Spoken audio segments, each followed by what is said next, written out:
मित्रांनो, एखाद्या गोष्टीचा वास म्हणजे स्मेल आणि आपल्या मेमरीज या दोघांमध्ये घनिष्ठ नातं आहे. आपला मेंदू स्मेल जास्त लक्षात ठेवतो. याचा फायदा आपण कसा करायचा, की एकतर सगळ्यात चांगला एखादा परफ्यूम घ्या, तो वापरायला सुरू करा जर वापरत नसाल तर.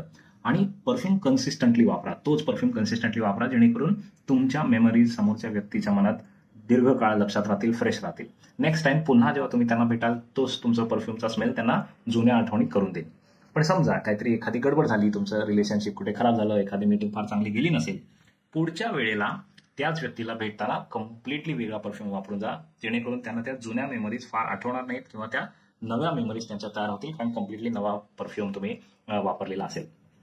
आणि आणखीन महत्वाची गोष्ट, ज्या स्पेशल ओकेजन्स असतात लाईफमधल्या त्याच्यासाठी एक स्पेशल परफ्यूम वापरा, जेणेकरून त्या मेमरीज सदैव तुमच्या आयुष्यात फ्रेश राहतील. तर मित्रांनो, ही एक वेगळी पण अनोखी टिप कशी वाटली मला नक्की सांगा आणि अशाच आणखीन टिप्ससाठी चॅनलला सबस्क्राईब करा.